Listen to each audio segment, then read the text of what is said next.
Finally. And we are officially live. Welcome back, or hello to everybody who's just arrived to our episode 5 of Welcome to Your Journey. This is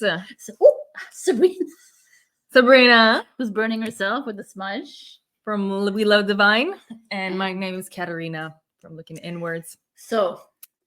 And just welcome to this journey. This is a podcast of where we talk about everything and nothing of what we need to know about this incredible world called life. Yep. Is there anything else you want to add to that? We're unscripted, unfiltered, unedited. And this episode was about love. This episode was about love. And last week we tried to do a recording of love and we were stumped. Yeah. So we said, let's give ourselves a few days to conjure up some ideas in our head, because she asked me, Sabrina, what is love for you? She sat in front of me asking me this, and I was like, and I was giving her all a whole bunch of gibberish of like, love is this and love is this and nothing and everything. And she's like, but what really is it for you, Sabrina? And I couldn't answer. So I needed the weekend to like fully grasp, but like I still haven't fully grasped it. But I was able to discover all the shadow aspect of love very well. I was like, yeah, this is the narrative of love. And then I forgot something. So you can continue. Well, I was just going to add to that. If we're focused on one aspect of a subject, so in this case, love, it really goes to show what we're going through in that very moment, right? So there's a lot of shadow aspects in regards to love. And I feel like it's common and normal because everything we see in society, everything we see in the movies, everything we see and is talked about around the table in regards to love has always been this fairy tale journey of love is just the desire and want of somebody else, right? Somebody else. There has to be another person to know love. There has to be another person to reflect this love to us, right? Yeah. So I'm like this Did weekend. You figure it out? Yeah. No, I didn't figure it out. This weekend, I looked it up. I said, for me, love is very is simplistic, but it isn't. It's very deep as well, right? So to me, this weekend, I was like, okay, love, what does it mean to me? To me, I entered this universe, this planet, this orbit, this earth, this solar system as one, love. We were love. We were unconditional love. We are pure beings of light. We are what I feel is love and peace and joy, whatever. And then we all fragmented and we all became fractals and we all fragmented off and had our own human experiences. And in the programs of these human experiences, we learned that love is conditional, right? We learned that love is, you only are worthy of love if you are a good person, right? If you don't commit a crime, if you don't lie, if you don't cheat on your wife or husband, or if you don't, and then you're not lovable, or you are not love, you are evil, so it's like this weekend I said, what, I'm going to look at online. Of course, I don't have a dictionary on hand, so I looked up the definition of love in the dictionary, and it says love is intense, deep affection for another person. Love also means to feel this intense affection for someone. Love can also refer to a strong like for something or to like something a lot. Love has many other senses, both as a verb and a noun. I'm like, okay, the whole definition here is about loving something else. It's never about loving self, right? And it's the whole purpose of love. Like, that's why love is so grand, right? Because love is everything and love is nothing, and love is just accepting you for you. Like, I don't even know how to explain love. That's the thing. Love is like everywhere. Like, love is Mother Nature. Love is the tree. Love is Katarina. Love is Sabrina. Love is the table. Love is the crystal. It is, right? But we place labels on how much love someone is actually showing me, how much love, but it just is. It just is. And on the same time, we're trying to explain something that's meant to be experienced too. Mhm. So we're not meant to use words, Mhm. right? A lot of what this journey is about experiencing everything and nothing. So when we come to this subject, this grand subject of love, because you have love and then you have unconditional love. So what is that, right? To me, love has always been, not always, because love has really transformed. I was duped into this whole fairy tale story of, to love, you need to be in this romantic kind of relationship and get married and this, which I do believe there's a beauty in that as well, but it's so limiting. It's such a small little definition of what true grand love is, what it truly is. And I absolutely agree with what you were saying in regards to nothing teaches you about loving yourself first. Nothing teaches you that love is yourself. Like, love yourself first. Because at the end of the day, we can only love to the extent that we love ourselves. And this is something that I experienced because I only started truly appreciating other people and truly starting to love other people, quote unquote, love, is when I stopped hating myself, when I stopped self-loathing. And you only realize how much you actually loathe yourself once you actually start applying compassion to yourself, once you start applying this unconditional love, right?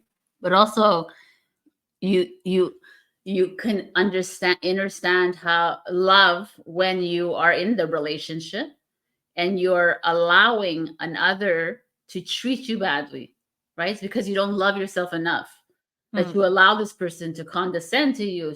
But again, it's all reflections, all mirrors, whatever. But still, I don't know. To me, I've always had this love-hate relationship with love because it's a business, right? It's consumerism. Love is like, oh, you didn't wish me happy birthday, or you didn't say I love you on Mother's Day, or you didn't say, oh, what did you buy me for Valentine's Day? Oh my God, like it's, But that's conditional. Yeah, it's programming. That's no longer love. That's like a Right. conditional kind But of. it's like It's a shadow aspect. the love of it, is like the knight technically on in the white shining armor or whatever comes, and love is not that, right? Right, we know that, right? And like for me, I feel like this whole all of humanity is like there's a veil that has been like washed over humanity, and it's like, and it's not our fault either, because if you look at all the movies, it's about loving another, getting into this relationship, or else you're a loser, right? Or you're nothing if you're not in a relationship with someone. What do you like? Even when you meet people, are you married? Are you in a relationship? Oh, you're not. Oh, it's okay. You'll meet someone soon. And it's like it's like like it's a bad thing. it's a bad thing if you're single. Oh, you're single because they always have to find an explanation, but it's also because for me, I'm realizing now at this ripe old age is that I do not even want to enter into a relationship until I can fully love and accept me and honor myself. But if I cannot do that for myself, then how can I do it for another?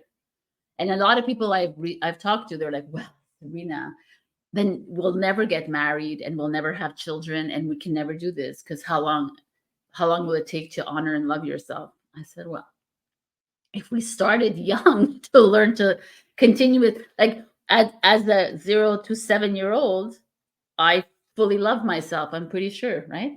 We came in as pure love, and then we were told, no, you're unlovable because you didn't hug me. You're unlovable because you did this bad. You put the eggs in the wrong container. It's like then you grow up.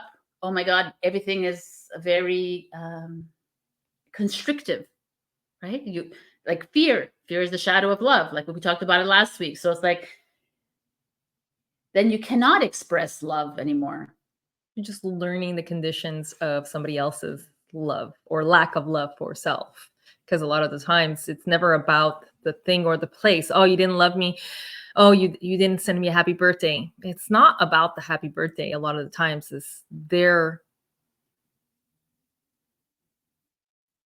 awareness, their subconscious, their programming is basically telling them, if I don't get a message, I'm probably not worth this message, or not worth love, because I didn't get this, because this is what I think love represents, is a text message.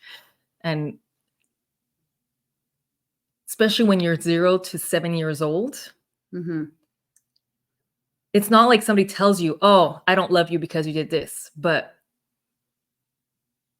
we internalize it of, oh, they're angry at me. I don't know what this anger means. It probably means that I'm not lovable, right? So it's, for me, I feel like it's a huge communication barrier almost. It's like people are not able to actually be honest with their emotions. Instead of, a lot of the times it's, oh, you didn't do this for me. It had nothing to do with the action, and everything to do with how they felt about themselves when the action Yeah, occurred. because they were repressed. You know, Yeah. you know what I always think of? Sorry, but like what I always think about the unconditional love, I think of pets, Yeah. dogs, first Especially and dogs. foremost. Dogs do not see or understand hate. Like, they are the epitome of love to me. They will love you even if you hit them and you scold them. They will still come to you and like lick your face and love you. And it's like even the ones that are like battered and abused, they still are full of love. Yeah. Well, that could be really interesting too, because it could be a programming as well. You're beating me. I have to do and be this specific way, or else I'll get beaten again. You know, I feel like, could be that too. I feel like, but I don't. I agree with, like you could see it in the animal, right? You can almost feel the animal is like super innocent, yeah, pure. I like, especially dogs for me has always been a little soft spot, because you can actually, when you yourself could hate yourself, but the dog's gonna love you, or the animal's gonna love you, whether you hate yourself or not. Like I find it's really, really interesting. They're like the most beautiful mirror for you. They're like, hey, yeah, no, you don't hate yourself. I love you. They're like almost if they could talk, you know, that could be it, right? Yeah. It's a beautiful analogy. Yeah. It's like really good. Yeah. It's anyways, but yeah. So today, like we were right before this video, we were at a cafe that's down below in my building, and we asked the two baristas like, what is your definition of love? Yeah. So one of them was like right away, was a guy. He's like, when I look in the mirror, it's love. And you know, he might have been joking, but to me, I loved his response because it's a man. You know, men are from Mars, women are from Venus, and he was just like blunt. And I'm like, if more of us had that like feeling when you look in the mirror, and that's love. You know, everyone, it made the girl uncomfortable, and could have made other people uncomfortable, but it was like real, right? And the other girl is like, well, love is whatever. And at one point she's like, well, how do you love? It's challenging, but how do you love a murderer or a rapist or this, right? And that was interesting because that brought up a lot again for me. Like, why not love a murderer, right? We are all forgiving beings. Why are we now discarding people? We're like dividing again people. We can't love this because they did this, right? But meanwhile, you might have lied your whole life and no one has found out that you're a big liar. But you know what I'm saying? But I don't know. I just feel like it's division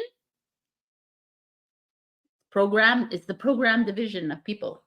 That, and it's the inability to love the darkness that a lot of people have within themselves. And that doesn't mean, I get people who are not able to love the rapist or the murderer or whatever. It's, how do you actually love Like that's something irrationally, right? It's rationally? Yes, rationalization. 100%. But they came in as a child of innocence. Well, there's that, but it's also that idea of, if you can't love everything unconditionally, and that doesn't mean you go and become a murderer, doesn't mean you go and you become a rapist. And I feel like there's a misconception here, and there's like, again, that rational mind kind of interferes in the whole beingness of love, of what the true essence of love really is. And it's this inability to love our dark side, this side that we might never act upon, and we will probably never act upon, but whether we like it or not, there is a part of humanity that needs that darkness for it to grow and to thrive and to become whatever it needs to become. You can't have love without fear. You can't have love without darkness. You can't have light without dark. They come hand in hand. So, but also like so much more than that. Like if we really believe that we're these light, then we're just having a human experience, and murder is just an experience, right? And also, if you look at Jesus and Buddha and all the mythological or these like religious like deities, like I always like go back, like, what would Jesus do? What would God do in this situation, right? God would love the murderer, the rapist, da, da, da. So why is a human hating on it, right? Why are you like judging that? And they're like, well, murder is like wrong, Sabrina. No, no, no. I said, I understand that, but it's like, why? Like, I don't. Jesus would not. Jesus invited Judas to the table, right? Like everything's a metaphor here, by the way. I don't think it happened, but like it's just to show us that like you can't. We're not here to pick and choose who we love. Like the more and more as I evolve in this journey, I'm realizing it all begins with us. First of all, if you're not loving yourself 100,000%, then there's a very big chance that you cannot love everybody in front of you. That's for sure.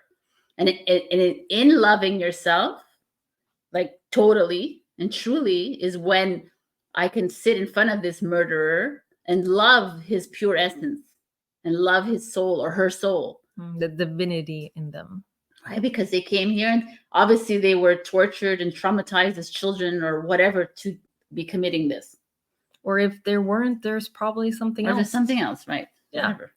It's like they might be just here to play a part in somebody else's hero story as well. They come here to be that villain for that person that needs that villain so they could grow, maybe grow on steroids, maybe to find their own divinity within them, because the divinity is love, is pure essence of love. And how could you fully embrace love if and I said it before, don't get stabbed in the back, right? If you don't get kicked down, can you really find love for self if you have never gotten tripped over or fallen down? Can you find that love even if you fall down the stairs or you fall down from heaven? Can you really truly love at that deepest level? And sometimes those villains are there for that, to help you to grow and see that love, feel that love, be with that love, no matter what. Yeah. And it's also like when you step back in the bigger picture, you say, okay, it's truly just a movie we're in and it's an illusion. And I know it's like, I do know I trigger people when I say this. I trigger myself sometimes when I say this because it's like, okay, but I'm living in this illusion. I said, yes, you're living in this illusion, but can you see it as that? In my soul contract, I wanted to die at 18 years old. Can we honor that person who wanted to die at 18 years old? Why do we always have to find fall into hate? And I want to talk about falling in love, which I was watching Alan Watts' video of him. And he was talking about why is it that we fall in love and we don't rise in love?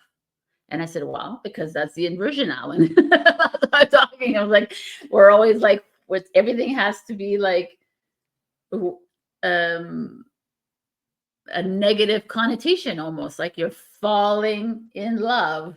You're falling in the pit of hell. It's like, I find that was very interesting.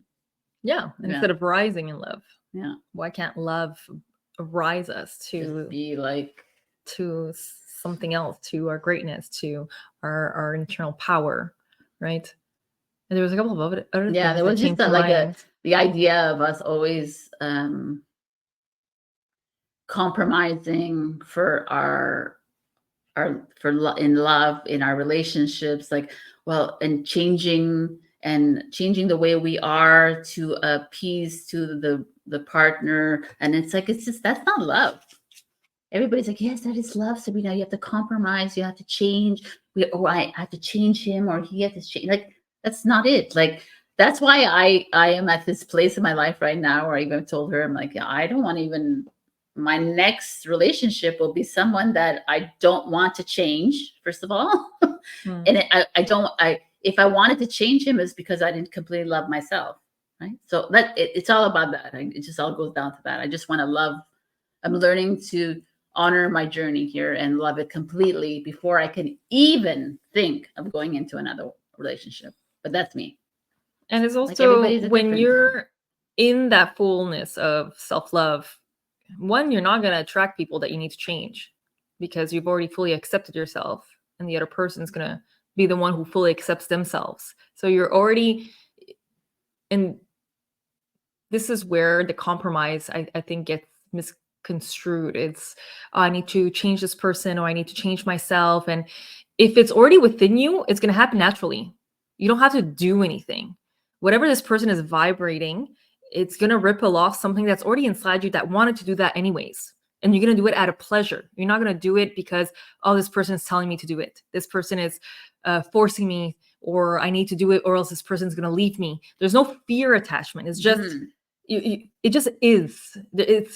It's a smooth transition. It's part of the flow of your own inner journey that was going to happen. And now you're just getting in the relationships that are helping that, and not,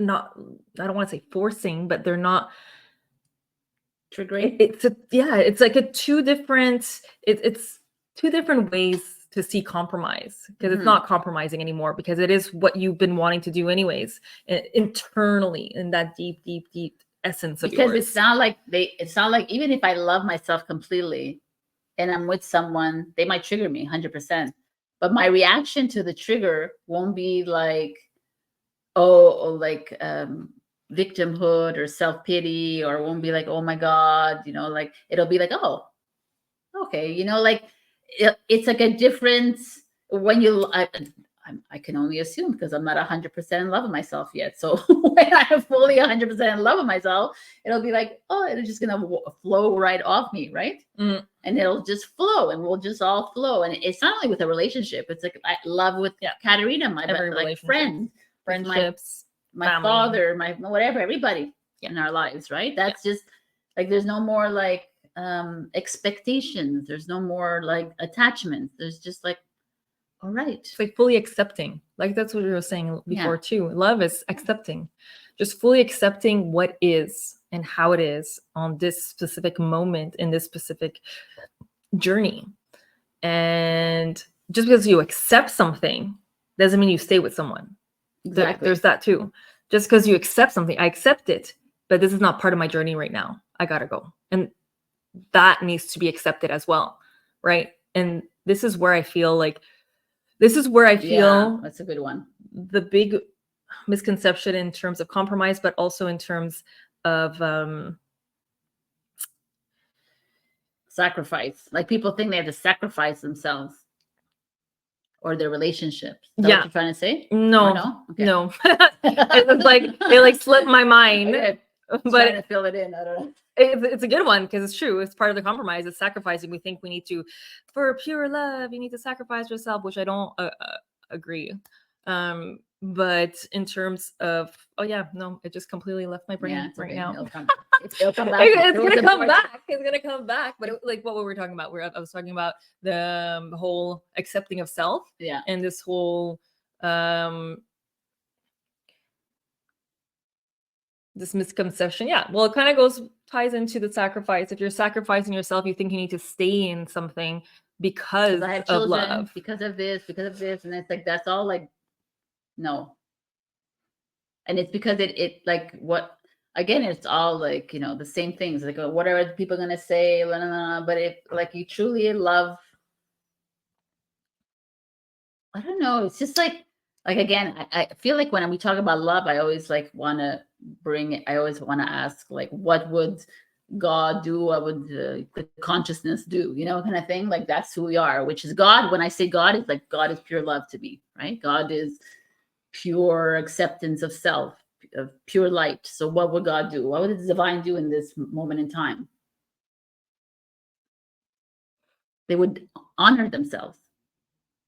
They would honor themselves. They would love. They would, through acceptance, through freedom, through peace, not by like holding things on other people and not like wanting to change others, not by wanting to like I'm gonna be a survivor and I'm gonna stay in this relationship, you know. Like I wrote down the marriage because I laugh every time. It like now it irks me so much, marriage, because I feel like why would anyone want to like get married? To me, it's like silly. It's like a silly. It's another business, another consumerism crapola. Because you're writing a contract. I'm writing a contract with a person. No, man. And you're giving me a ring, so it's ownership of somebody. Like, you know, everything is like a contract.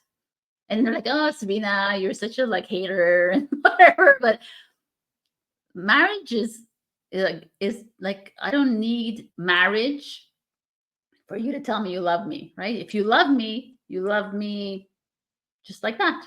I don't need like he's not gonna not cheat on me because we're married. He's not gonna not love me because we're married.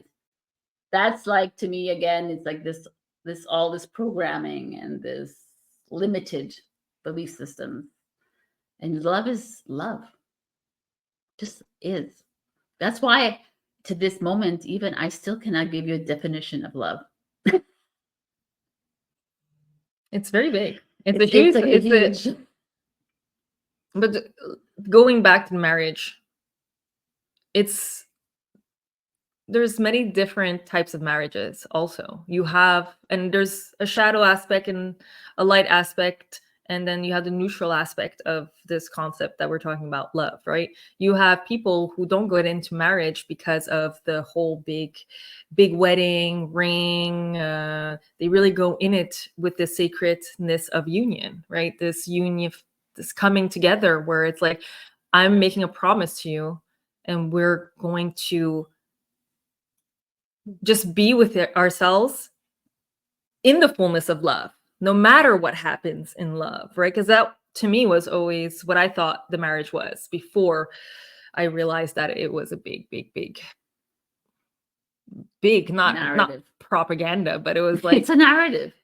Because it's a type of narrative. Yeah, 100%. Like I don't have to go in front of everybody and tell people that I love you for confirmation that I love you. Like that's like it's a party. We have a party with people and we want to share our shadow love. aspect, because you have also marriage where it has nothing to do with saying the I love yous, and it's usually a celebration of a union coming together, and they want the people they love to witness this coming together, this type of almost like a promise that no matter what happens in between us, we are dedicated ourselves to our growth, our evolution together.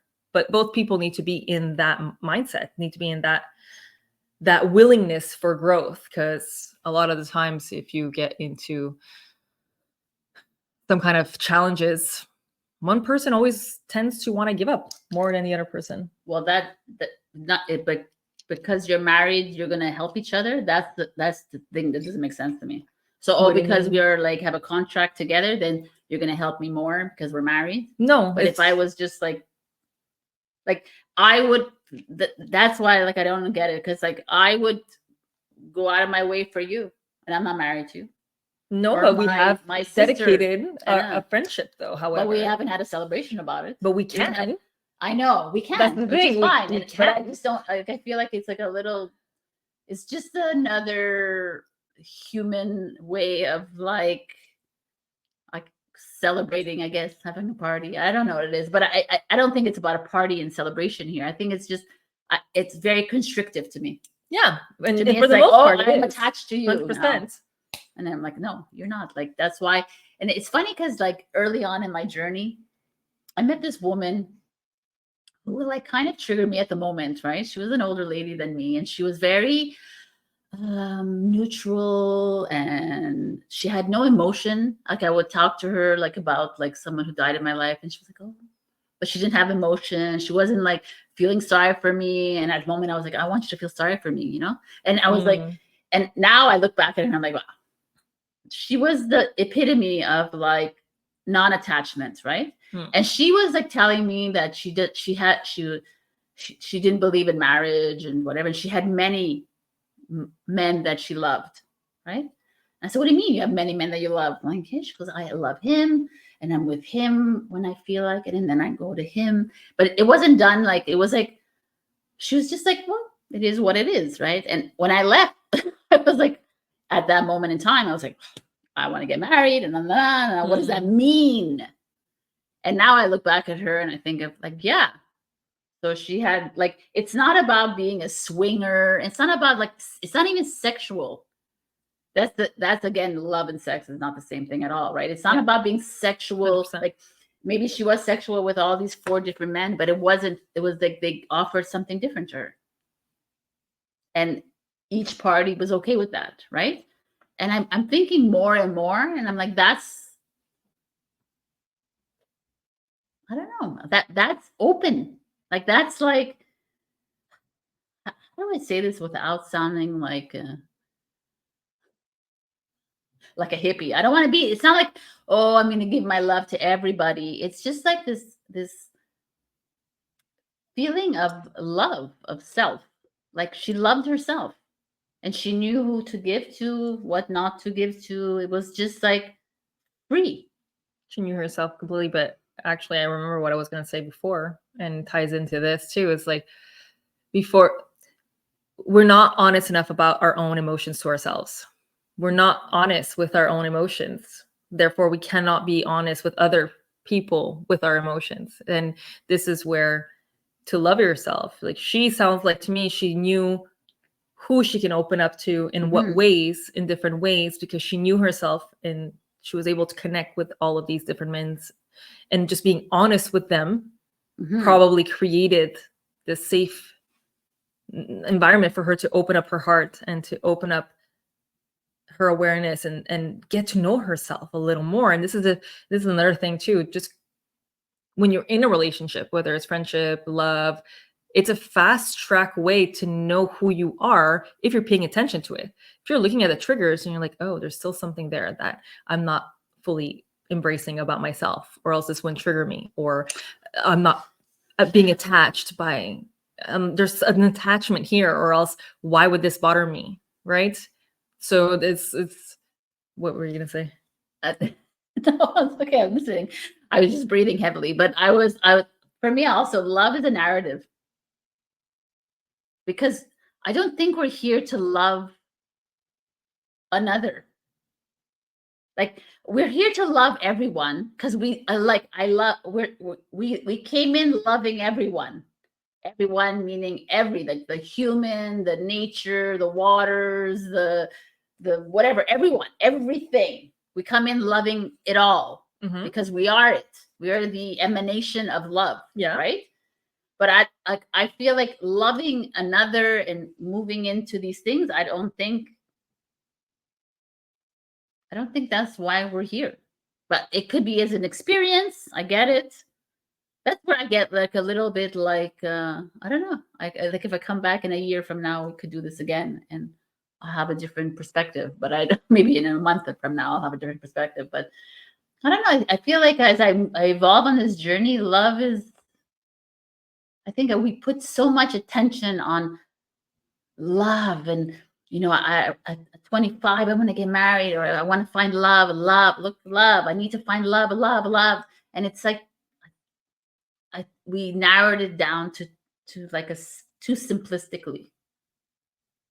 Well, I wasn't talking about loving somebody else. I was just saying, well, for me anyways, I think we're here to learn how to love ourselves at the fullest, like at the fullness of what that implies, whether we can explain it or not in words. And the fastest track is to be interacting with others, whether it's with a lover, whether it's with a friend, it doesn't mean that we're designed or meant to fast track it all the time. Sometimes we need to step back because of all of these relationships that haven't worked or triggering us. I mean, are you going to step back? Are you going to love yourself enough to move away from these people and actually sit with yourself and be like, hey, how do I love myself? Because clearly I'm not loving myself if this is still hurting me or triggering me, or I'm being in this particular way. But what I was trying to say before was just, it's not about loving others. It's about learning how to love yourself, almost on steroids, basically. If you're in a relationship, if you're in this relationships and different relationships, to me, I truly believe that we have come here to learn how to love deeper, love ourselves deeper, and to trust ourselves deeper. These are the two things that I believe we've come here to learn. And I don't think it means that we have to love somebody, be in a relationship with someone, but it does help us see our shadows. It's about seeing our shadows. If we're up in a mountain with a Buddhist, like the Buddhist and all that, yeah, okay, you're going to face some demons and shadows within yourself and learn how to love that. But the true work is when you're in society and you're in these civilizations where it's like, ooh, I thought I actually learned how to love myself, but here we are and I'm getting triggered all kinds. No, you don't agree? No. It's not that I don't agree. She's shaking her head. No. It's just because I don't know if I don't know if we came here to learn to love, because we are love. I think what happened on the way is that we fell out of love with ourselves. We dropped into lower vibration or frequencies, and then we had to, at one point, oh my God, we have to relearn how to love ourselves to get to that oneness again, because we've like completely lost it. We fractalize ourselves so much. We've lost the whole essence of who we were when we first walked in, or whatever. Walk in, drop in, I don't know, whatever we did. And then I think that's where we're at. And that's why that's why I think we're like a human experiment. We're an experiment for the galactics, and the cosmic beings are all like, yo, experiment number 152. This is what's working right now. And this is, I don't know. I just feel like we're a little bit lab ratties, but it's all good. And it's all good. And we're here, and this is what it is. And we're all trying to figure ourselves out. So overall, what do you think love is? If you can define it. What do you think love is? Yeah. People's in the house? I know you have a lot to say. Of love? What is your definition of love? I would think it's detachment. It's when you've accepted everything. Once you learn how to accept, that's when true love steps in. It's like surrendering into it. Experiencing it, surrendering. Have you ever loved, when you've loved yourself, what does that mean to you? Like, have you ever loved deeply another or yourself, kind of thing? Like, what does that mean actually? It's even like, and what does it mean to you? And like, she brought up something before, like, I thought we should ask. I'm gonna ask you, what's your favorite love song? Yeah, what is your favorite love song? Because that might actually say a lot about what your thoughts of love is. So, and I just want to add one more thing in terms of just going back to like loving murderers and all that, and that resistance that we have, which is normal resistance if you go logically. To me, it's always been, if you can't love that, that's probably because you would not be able to love yourself if you do that. And again, it doesn't mean you go and do that so you can prove anything to anybody, right? But one question that I asked my mom, and you can ask yourself too, and see if you can love yourself deeper into that, is, can you still love yourself even if you accidentally kill somebody, right? And that was a big one for my mom. Her automatic response was, no, I cannot. So it's like, ooh, okay, can you lean into that? Can you lean into that one fear, but also lack of self-love? Because that means that fear is within your body, that lack of love. That to me, that just means you cannot love a version of yourself, a fractal of yourself. If we're going back to these fractals, if there's a part of yourself you cannot love, and therefore cannot love somebody else. So this reflection, anything that creates resistance inside you, especially in regards to love, it's probably because that part of yourself, if that were to happen, would be very hard, or you cannot do that at the moment. So it's like, how can you lean into it? Yeah, because you lean into that resistance. love to me is not an emotion. I like that. It's like it's like because Beingness, it almost. just is like it's like a like a beingness, Mm. like the emotion of love, like, oh, I felt butterflies when I saw him. It's just it's your ego, it's your mind creating that. Oh, look, we're gonna create butterflies for you because this is how you love usually, or whatever. Or is it your fight or flight that's being activated? Yeah, and which it's is like, the same. oh It's no. all that Yeah, the ego. Yeah, 100%. So to me, it's like you have to like this whole journey is about discernment. It's trying to like understand where the ego is playing here, or is it the heart center, right? The not the heart as the love heart, but the soul.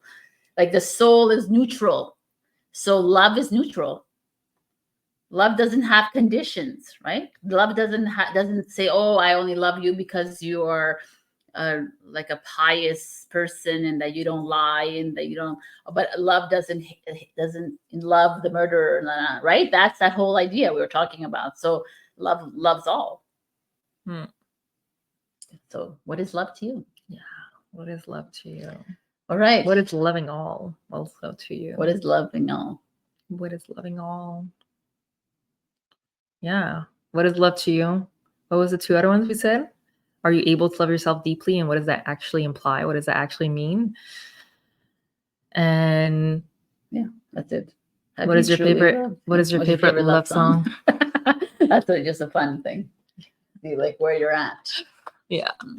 See what's your definition of love in the love songs, right? All right. I think that's good because love, I feel like we could just drag it on, but Yeah, I think for that's sure. enough.